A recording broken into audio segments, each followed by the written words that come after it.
ଆପଣ ଯଦି ଏଇ ଭିଡ଼ିଓ ଫାର୍ଷ୍ଟ ଲାଷ୍ଟ ଯାଏଁ ଦେଖିବେ ତାହେଲେ ସୁଭଦ୍ରା ଯୋଜନାକୁ ନେଇକି କୌଣସି ବି ଡାଉଟ୍ ରହିବନି। ମୁଁ ପୂର୍ବ ଭିଡ଼ିଓରେ ସୁଭଦ୍ରା ଯୋଜନା ଅଲରେଡ଼ି ଷ୍ଟାର୍ଟ ହେଇଗଲାଣି ପ୍ରାୟ ମୁଁ ତୁମକୁ ଅପଡ଼େଟ୍ ମଧ୍ୟ ଦେଇଥିଲି। ଓକେ, ମୁଁ ମଧ୍ୟ ପେପରରେ ଅପଡ଼େଟ୍ ପାଇଥିଲି କି ଆଜିଠୁ ସୁଭଦ୍ରା ଯୋଜନା ଆବେଦନ ହେବ। ଆଉ ଅଲରେଡ଼ି ବି କେମିତି କ'ଣ ଆପ୍ଲାଏ କରିବ ପୂର୍ବ ଭିଡ଼ିଓରେ ମୁଁ ତୁମକୁ କହିଦେଇଛି। ବର୍ତ୍ତମାନ ଟାଇମ୍ରେ କିଛି ଲୋକ କହୁଛନ୍ତି କି ସୁଭଦ୍ରା ଯୋଜନା ଆପ୍ଲାଏ ହେଇନି, କି ଆଉ କିଛି ଲୋକ କହୁଛନ୍ତି ସୁଭଦ୍ରା ଯୋଜନା ଆପ୍ଲାଏ ହେଉଛି। ଆଉ ବହୁତ ସାରା ୟୁଟ୍ୟୁବରେ ମଧ୍ୟ କହୁଛନ୍ତି କି ସୁଭଦ୍ରା ଯୋଜନା ଆପ୍ଲାଏ ଚାଲିଛି, ଆଉ କିଛି ଲୋକ କହୁଛନ୍ତି ସୁଭଦ୍ରା ଯୋଜନା ଆପ୍ଲାଏ ହେଇନି।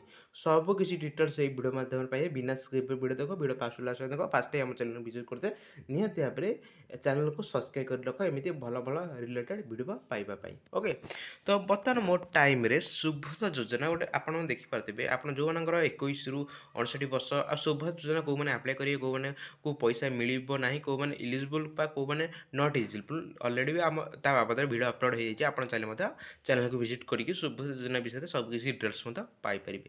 ତାପରେ ଅପଡ଼େଟ୍ ହେଉଛି ଆପଣ ଯେତେବେଳେ ସୁଭଦ୍ରା ଯୋଜନା ବି ତାର ଫର୍ମ ଅଲରେଡ଼ି ଆଭେଲେବୁଲ୍ ହେଇଗଲାଣି। ଓକେ, ଅଙ୍ଗନବାଡ଼ିରେ ମିଳିଯିବ, ବ୍ଲକରେ ମିଳିଯିବ, CS ସେଣ୍ଟରରେ ଜନସେବା କେନ୍ଦ୍ରରେ ମିଳିଯିବ, ମୋ ସେବା କେନ୍ଦ୍ରରେ ମଧ୍ୟ ମିଳିଯିବ। ଆପଣ ଚାହିଁଲେ ମଧ୍ୟ ଫର୍ମଟି ଆଣିପାରିବେ। ଆଧାର କାର୍ଡ଼, ଅରିଜିନାଲ୍ ଆଧାର କାର୍ଡ଼ ନେଇଯିବେ, ତ କୌଣସି ଅଙ୍ଗନବାଡ଼ିରେ ଅରିଜିନାଲ୍ ଆଧାର କାର୍ଡ଼ ନେଇକି ଆପଣ ଫର୍ମଟି ଆଣିପାରିବେ। ତାପରେ କଥା କି ଫର୍ମଟି ଫିଲ୍ଅପ୍ କରିସାରିଲା ପରେ ଫର୍ମଟିକି ଆମେ କାହାକୁ ଦେବୁ, ତାପରେ ତ ଏବେ ସୁଦ୍ଧା ଆପଣ ସୁଭଦ୍ରା ଯୋଜନାରେ କୌଣସି ଆପ୍ଲାଏ ହେଇନି। ଆପଣ ଯଦି କୌଣସି ଜନସେବା କେନ୍ଦ୍ରକୁ ଯିବେ, ସିଏ ମଧ୍ୟ କହିବେ କି ଆପ୍ଲାଏ ଏବେ ସୁଦ୍ଧା ହେଇନି।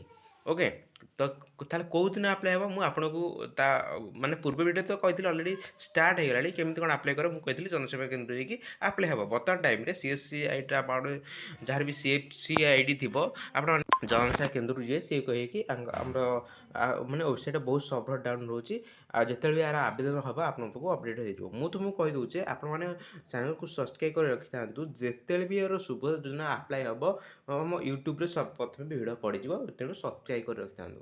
ତା ଗୋଟେ କଥା, ଆପଣମାନେ ଫର୍ମଟି କେଉଁଠୁ ପାଇବେ ତ ମୁଁ ତୁମକୁ କହିଦେଲି। ଆଉ ଫର୍ମଟି କେମିତି ଫିଲ୍ଅପ୍ କରିବେ ମଧ୍ୟ, ଫର୍ମଟି କେମିତି ଫିଲ୍ଅପ୍ କରିବେ ମଧ୍ୟ ମୁଁ ତୁମକୁ ଅଲରେଡ଼ି କହିଦେଇଛି। ପୁରା ଓଡ଼ିଆ ଲେଖା ହେଇଛି, ତୁମ ନାଁ, ତୁମ ସ୍ୱାମୀଙ୍କ ନାଁ, ଡେଟ୍ ଅଫ୍ ବାର୍ଥ, ଓକେ, ଆଉ ତୁମର ଜେଣ୍ଡର ବା ସିମ୍ପଲ୍ ଜିନିଷ ଆପଣ ମଧ୍ୟ ଫିଲ୍ଅପ୍ ମଧ୍ୟ କରିପାରିବେ।